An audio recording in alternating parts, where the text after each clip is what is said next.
What's up, everybody? Welcome to another Headless's Magical Mailbag. Go ahead and like the stream and share it with your friends. Let's get right into it. So, let's see. We got a big show coming up tomorrow with Julia. We're talking about Gremlins, right? Yes, Gremlins. The Yeah, kind of movie? keep it for the Christmas season going. Gremlins Die Hard, always good for Christmas. Indeed. Yeah. There's an invisible pantheon of all these movies that sort of merge together into the single Christmas idea. Death and money. Right. What's funny? Go ahead. Sorry. I've been to these, nostalgia cafes, and it's like, so this is what it feels like to be old. Yeah. So the stuff from the 80s, and I'm like, I recognize all this. This is from my childhood. What the fuck? Yeah, I was like, I had that lunchbox. Right. You're like, fuck. Wow, I'm old. I'm nostalgic now. Right. I remember going to the nostalgia places with my parents and thinking how old they were. They just remembered all that stuff firsthand. So, yeah. Right. Yo, music that we listen to could be considered classic by now. Right. Which is crazy. Right. I stay away from the classic rock stations because I don't want to feel that old. So. Yeah. Another thing we got coming up too, we got Greg K from Occult to Personality coming on Saturday. It's a pretty big show in the occult community, so pretty impressed. Very nice. Yeah, looking forward to that. Very nice. What's his specialization? What is he? You know what? Tell you the truth, in practicing, I don't know. I just know he's always had like these. He just has all these big name guests on the occult community. That's all. Right. Yeah, it was kind of like somebody like him and Rune Soup Rune Soup, I know what he's into because he talks about it oftenly, but those two shows, I remember like when I was in the occult community, kind of like just practicing and not really in the conspiracy community, those were like kind of like the tinfoil hat fucking podcasts of the occult community. So, and them and like Glitch Bottle, who you know. Right. Yeah, those shows. It's been good. I like the shift that we're sort of moving away from like all the conspiracy stuff and focusing solely on the occult stuff because there's so much more scholarship and like actual, writings about this stuff that's kind of professional as opposed to I feel like the lizards are doing things. Yeah, there's too much. Like, I hear what you're saying. There's a little bit more like I guess fact than fiction when it comes to covering this stuff. Believe it or not. Right. Which is crazy when you think about it. But exactly. So I got my symbol here. Let's go to this one. This is the hieroglyph for Shut, or the Egyptian concept of the soul. So this is it's also known as the shadow. So they called it the Shut, pronounced Shoot, to be another part of a person's soul. There are very few pictures of the Shut, but it's normally depicted as a silhouette with a single eye. So it was said to be for opening the tomb for the Ba spirit and the shadow so that they may go out in the day. These two elements, the Ba and the Shut, often appear in similar contexts, like the Book of the Dead. So that is the Shut. Now, I want to see what the other version looks like, but I couldn't find it anywhere, and it was hard to even find this one. So what do you think of that? Seems like a mushroom. Yeah, right. I think it's kind of funny how it looks a little bit like the thing I was going to show. That's not really, but I mean a little bit. But yeah, it does look like a mushroom. Right. And this would just be the word. This isn't the actual like picture of the Shut. But I feel like going out in the day means some sort of relationship to maybe a shadow that can, be visible during the daytime, or some kind of a spirit that actually has corporeal form during the daytime. It reminded me of shadow people a lot. They've got the shadow as the sort of soul, or this wandering image of a soul, but who knows? Maybe they had different languages and this was from a different culture that just sort of got integrated there because they had so many different words for the different parts of the soul. It's really hard to know. That would actually be a topic if we covered all that. That is the Egyptian soul. Yeah. That's a whole ass. Yeah. Presentation, Yeah, that's what I'm saying. That's a whole fucking probably few shows if you really want to get into it. All right. Yeah, I do like chthonic imagery. Just chthonic imagery from all over the place. I think that'd be interesting. Hell yeah, that would be actually. What I found was that a lot of the chthonic gods aren't supposed to be named. Like you're not supposed to say their name out loud because that'll get their attentions. Yeah.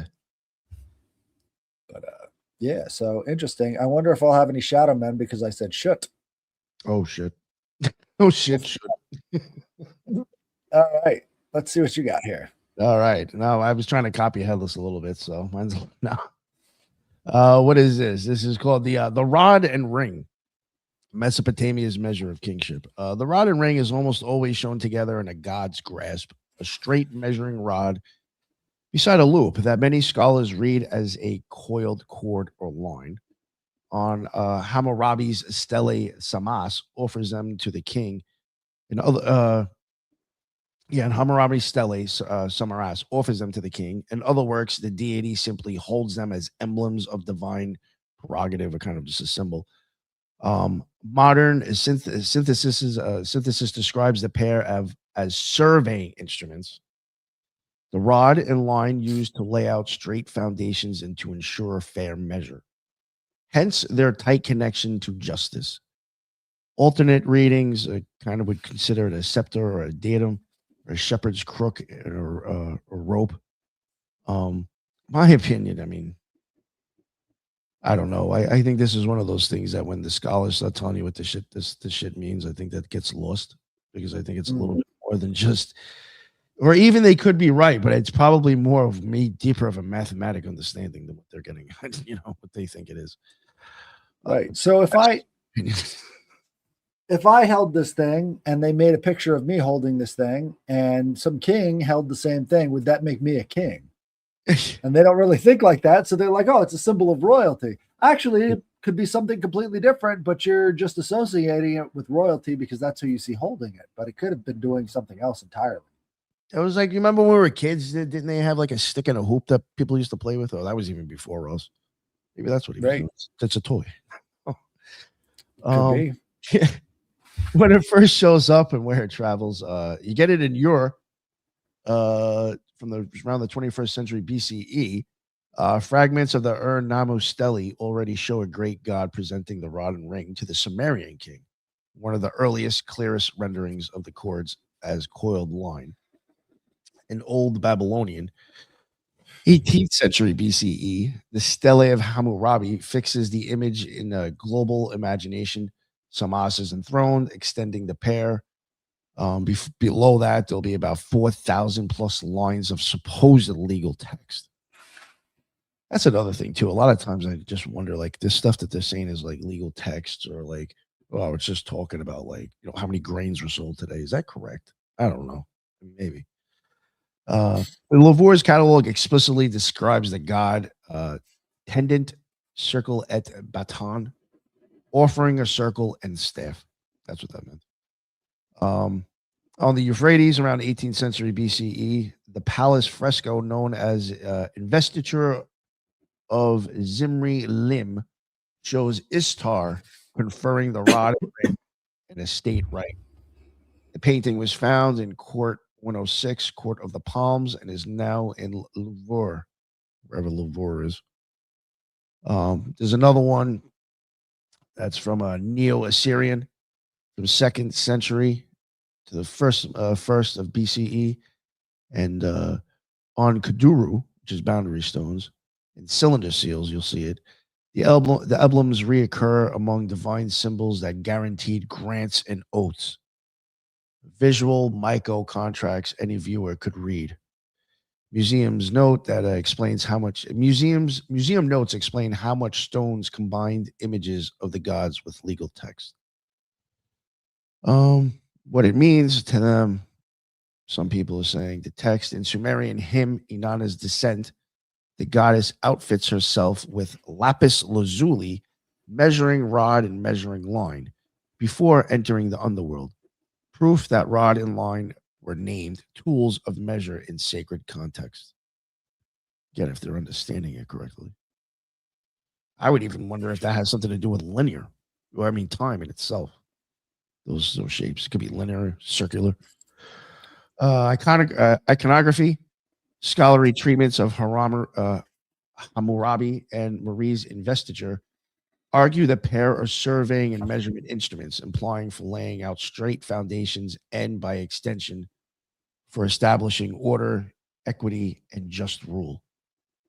Who made it? Hey, according to this, it could have just been pretty much just people that were into building that stuff, people into stone or plaster. There isn't any specific name or person that it goes back to. I mean, that's really it. Just figured cover that one. It seems like that could be a crossbar for a scale, right? So if you hang something off of one end and you hang something on the other end, then it's sort of balancing between the two of them.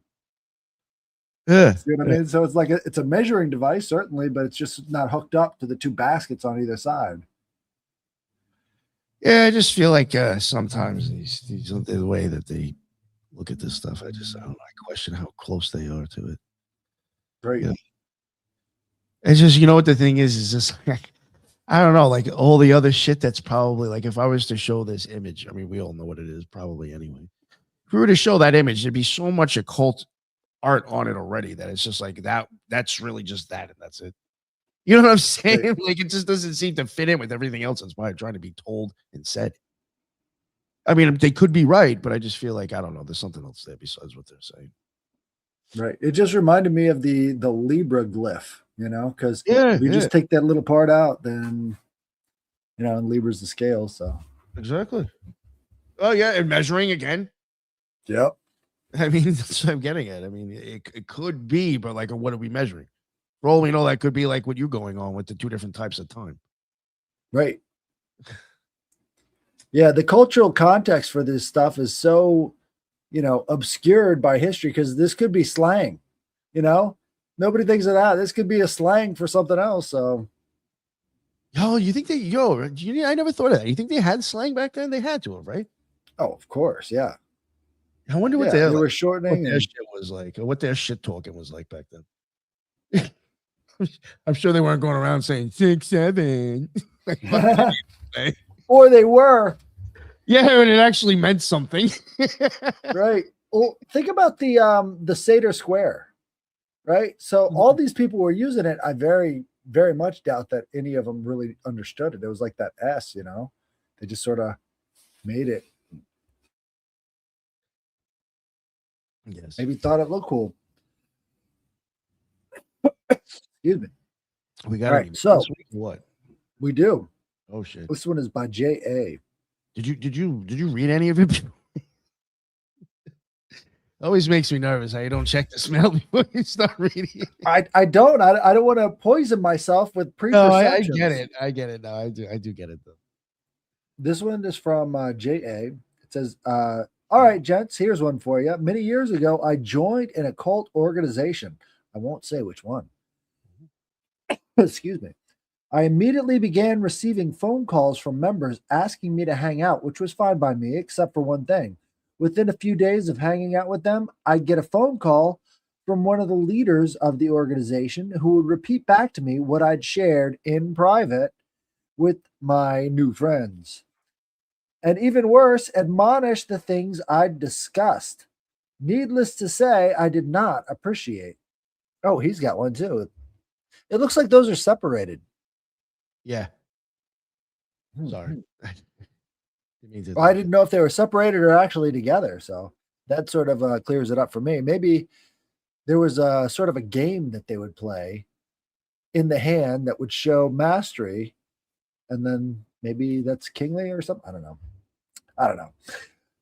Needless to say, not only did I not appreciate my new friends betraying my trust, I also did not take kindly to someone trying to control every facet of the personal path I was trying to walk.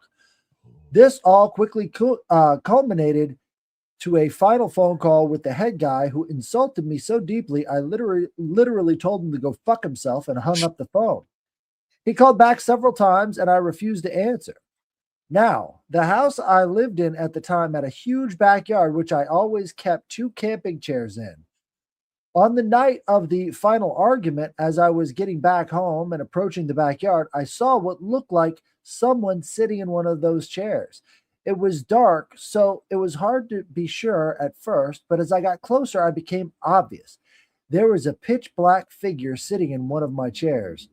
The shut. I stopped in my tracks as I wondered why someone would be sitting there by himself in the middle of the night and not even say anything when he could clearly see me approaching. Another pitch black figure came from behind me and whizzed by so fast and silently that I immediately reached the conclusion that these things were not human. I looked at the chair again, and it was now clearly empty. I turned to unlock the glass sliding door which led into the house, and as I glanced up, a third black figure whizzed by the window on the other side of the room, again at an inhumanly fast speed, and again in complete silence. I have to be honest, I had no idea what to do. I unlocked the door, went straight to my room, lit some candles, and tried to calm myself down. The next day, a friend of mine came over and did a protection ritual in the backyard.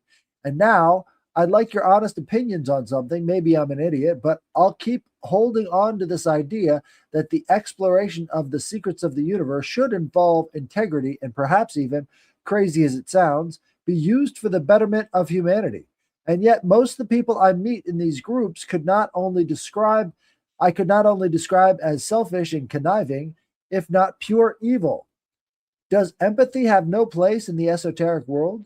If occult knowledge gives us extra insight, abilities, or strength, why not just use it for egocentric power trips? I have to be honest, I vociferously studied and explored for many years, but quickly reached the conclusion that I don't want to have anything to do with supernatural dark beings. I chose not to cast curses and I refuse to send shadow people on anyone, and I'm still convinced that doing so makes you an asshole. So, on the other hand, I can now say with certainty that shadow people exist.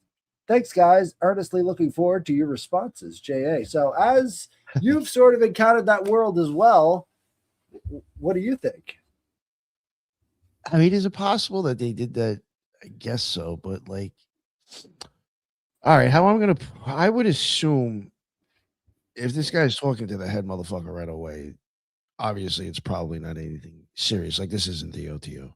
There's no way I'm getting in touch with Sabazias. Like, that's just not happening. So this must have been a smaller order. I'm just gonna order something that's like, like a little bit above like a witch's coven. Nothing probably legit. At that point, I wouldn't be too scared because I would think I just have a bunch of fake motherfuckers that are actually probably just trying to create an order so they can, get pussy and make some money. Um, but sometimes you have to wonder, you have to worry. I mean, I will say when I left the OTO, I didn't really have any problems except for getting copyright strikes slapped on me for shit. But um, I don't know. That's a weird situation. I mean, that's kind of shitty that would happen. But I mean, I don't know. Believe it or not, I don't know. I'd probably chalk that up to like something weird instead of actually maybe coming from the people themselves. That's just my opinion. I don't know. Like, there's a lot of people I just don't think in the magic community that really have a fucking clue. So I don't know if I'd really have to be worried about psychic attacks from people. But again, you never know. Right. Who knows? I mean, it's a good thing.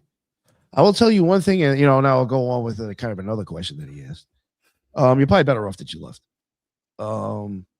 These things from stuff that I had noticed, I could have probably easily let people's personalities control my life in the OTO. I don't know what the fuck it is, man. Like, I thought it was just maybe my experience. And like, when I left the OTO, I kind of just went more into the occult, well, in the conspiracy community amongst like the people talking about the occult. But then kind of coming back into the magical community, the witchcraft community, and not really being exposed to the OTO and just other areas. There is something to fuck up with fascism and far left shit just being pushed. Like, this person, and when I say that, far left, the reason I'm saying that is because I feel like that side, well, each side has its own way that they fucking deal with their emotions. But the left side just seems to be very, very, very fucking focused on sympathy and not empathy. Right. You have to feel for fucking everyone. There's some fucking kid in Zimbabwe that puts out a video and he's upset. You better fucking feel for him and stand up for him too. This shit is sick. Yeah. It's fucking weird. They want you to be a slave to everybody else and be a fucking bitch. It is fucking bizarre. I don't get it. It's like, I understand people get into this shit because they're scared as fuck, but like, yo, don't expect me to cuck for you fucking constantly because you're just a scared motherfucker getting into this shit, trying to find fucking power somehow. It is fucking weird. It's like what he's saying, like people that are gonna like, start doing like psychological attacks and stuff like that. People who do that, they're straight up fucking pussies, man. Fucking for real. Right. So they're not. You're probably better. They're not brave enough to show up. But this seems to be something that is just it seems to be like some growing thing that, like, I mean, there's people who don't like even talk about this shit at all in their own shows that are even telling me they think this shit's getting fucking ridiculous with the politics and the fucking feelings about everybody and everything. Telling everybody you got to fucking cook for this, you got to cook for that, you got to act this way, you got to act that way. What the fuck? I came here for fucking religious freedom for some people, and you're giving me more fucking rules than the church would, God damn it. What the fuck is wrong with these people? It's fucking disturbing. So, yeah, it's not just probably your experience, man. This is something that's just a fucking constant in this community for some reason. Just lately. The last, I don't know. It's so weird how people will allow a fucking comment or a tweet on Twitter to manipulate a magician's fucking life. That is the most, I mean, why the fuck are you even doing this? Just stop it. Right. You can control your own responses, but you can't control what other people do in the first place. But I look at it kind of demographically, right? So we're in sort of the fringe field, right? And a lot of people in the fringe field are looking for ways of trying to get power for themselves. So joining up with a magical order or something like that, you're going to find a lot of ego. You're going to find a lot of people who know better than you do about just about every part of your life. And they're kind of control freaks too, because they don't feel like they have the control they want in their own life. That's why they're starting these orders and stuff. So in general, what you're going to find is, unless you've really, really searched every possible avenue, is you're going to find that general personality type running these orders.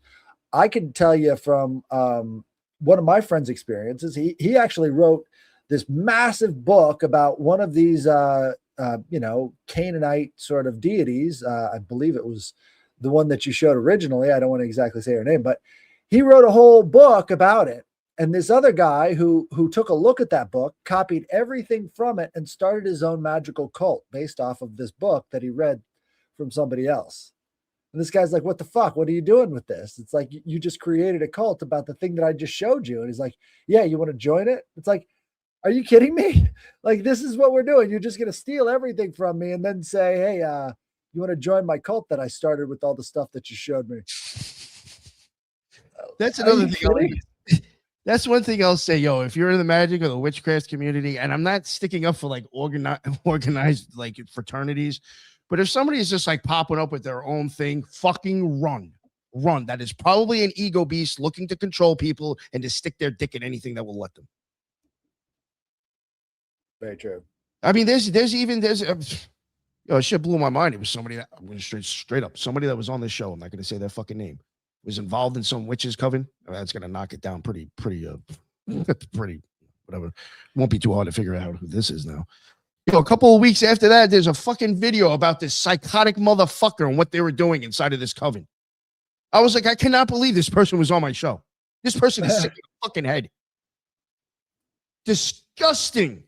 The fucking things that you're hearing people on this YouTube video talk about what they experienced. This shit is all about fucking control for some people, man, and to get their fucking sexual rocks off.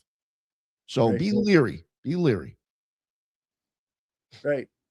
And, it's one of those things. You got to think about where you're at and who else is doing it.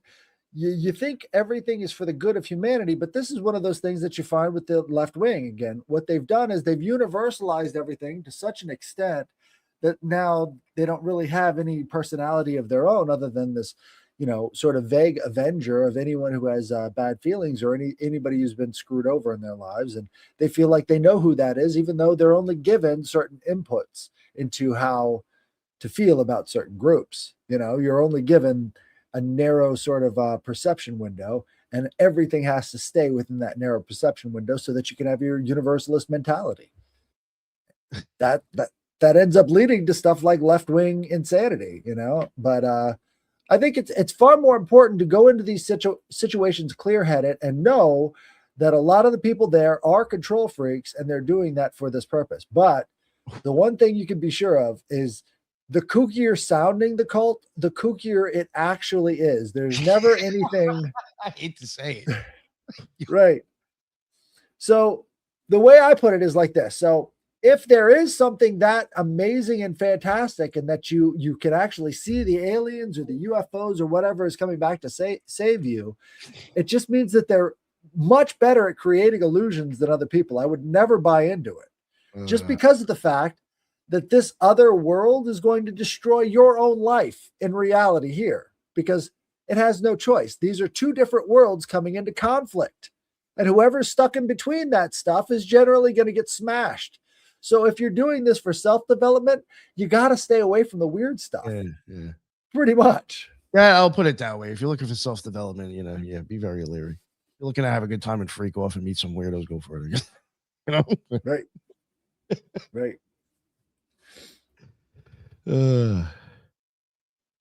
Some biblical scripture about measuring the layout of the temple. Oh, that was interesting. The Rod and the Ring. This is from William Birkin. He's been on here before, The Branch. Reminds me of some of the biblical scripture about measuring the layout of the temple, having also something to do with the ruler establishing weights and measure. I like that. Weights and measure. Yeah. I would even say, especially this one, this depiction. I mean, the guy looks like he's got ropes and shit going on in the background too. Right. Well, he looks like one of these kings because, again, he's way bigger than all of these small people sort of worshiping at this Ishtar star right in front of him. This looks like one of those boundary stones that we did the episode on, because a lot of that stuff has to do with this is the king's domain, and we're supposed to know what this means already that he's holding up in front of him, which I have still no idea. Like this one looks kind of like a flute. There's a little notch there for the wind to come out of. But who knows if that's original or if that was chipped into it or something over the years. But it's kind of interesting. I think there is something to the idea of using this the circle as sort of like a measure of all circles, like the 3.14 idea using mathematics as well. But, what they would also do is they would use sticks in the ground to sort of measure the stars and their motion across the sky. So can be used for that, I'm sure, but it's strange that they wouldn't know exactly what it was used for if it was such a prominent symbol, because it's occultism. Yeah. You know what I like? He picked that out too. Libra symbol. Yes, yeah, right. Exactly. That's what I'm saying. I don't know. I don't buy. I don't buy most of what. When it comes to actual symbolism, sometimes unless they're into the occult, I really don't buy a lot of what the academics say they think it is. This is always the same shit. It's like, it was just deeds and roles and okay. A ritual object. Ritual object. What does that even mean? Technically a I mean, it could be so many a things. Toothbrush, if you do it regularly, a toothbrush is a ritual object as well. So yeah, my coffee cup every morning. When I have coffee, that's fucking ritualistic. Right. It's just so lazy to just label something ritual object. I mean, come on. Yeah. That's basically we're not sure. We're not sure, so we'll leave it up for you to figure out. But if you figure it out and you've got a good theory, and they don't like that theory, good luck getting that theory. Oh yeah, right. It'll stay a ritual object. Exactly. Sir Eddie Ross, Sir Eddie Ross, I do appreciate you saying that because he did himself. Crowley did despise giving a will to another person. That is one thing I don't understand with the OTO. They sorry, I'm laughing at the comments. For one, he has said himself, and I used to even know, like, it was almost like, people quoting Bible quotes. I almost used to know, like, even like the book and where it was from. He tells you twice in his own shit, don't put me on a fucking pedestal. I ain't the one. He tells people to do that. He tells people about stop being slaves to the fucking gods, man. Even him, straight up, if he, as fruity as he was, If he came back right now and walked into the OTO, he said, "Oh, you motherfuckers are faggots. Get the fuck out of here." Right. He'd even say, "What the fuck happened to this shit? Who the fuck are you people? Right. You're all a bunch of fucking pussies." And he was half a homo. Right. And well, the thing is like he could. Who cares? But I'm just saying, even he'd be like, "Yo, man, the fuck up already." Right. He would be able to tell the difference between social engineering and a valid social whatever. But like now, people can't even tell the difference between social engineering and a social cause anymore. It's completely lost. But that's sort of how it goes. I mean, we go through cycles with society where at some point people feel like they have to make everybody else sort of ascribe to their belief system, or else the whole thing's going to crumble. And we're kind of in that perpetual phase in our society where everybody has to believe whatever the ruling majority or whatever wants us to believe, or else, we're out. So it hasn't been that bad for a while, but now that we're going kind of bankrupt, we kind of keep finding over and over again that there's somebody there with this sort of unity answer. Donald Trump's just the latest iteration of that, but we'll see. I think a lot of people are just turned off, they don't expect anything from society anymore, which I think is probably a healthier notion than thinking that society is supposed to work for you.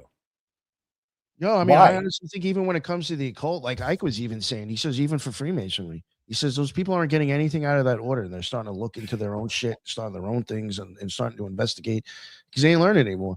I mean, unfortunately, well, not fortunately, hopefully, I hope within the next 20 or 30 years, the OTO goes fucking down.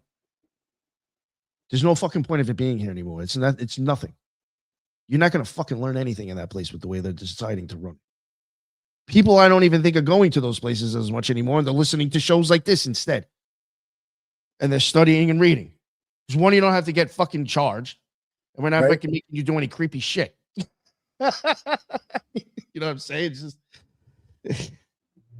exactly. I don't think these places are going to do well if they keep going the way that they're going. I think they're going to be their own demise. We're not even charging a clubhouse membership, so yeah. Here's your initiation. For an initiation, right? Fuck. I mean, listen, we work something out, but no. We'll see. We'll see how it works. I mean, maybe passing the joint, that's the initiation. Yeah, that's really right. Hitting the vape with me in an event. There you go. Yeah. I guess in that sense, Ed Casas is already in. Yep. Ed Casas. He's officially a he's the bishop. Cultist. He's the bishop, yes. Yeah. Well, it's been a great episode. We'll come back again next time. Definitely send us those emails. I love hearing about your stories. If you have any kind of means of keeping shadow people away, I'd love to hear about it. I saw in the comments people were having experiences and they haven't emailed me. So email me at headlessgiantpodcast@gmail.com. Don't just put it in the comments. Yeah. But thank you guys for watching, and we'll see you again next time. Later.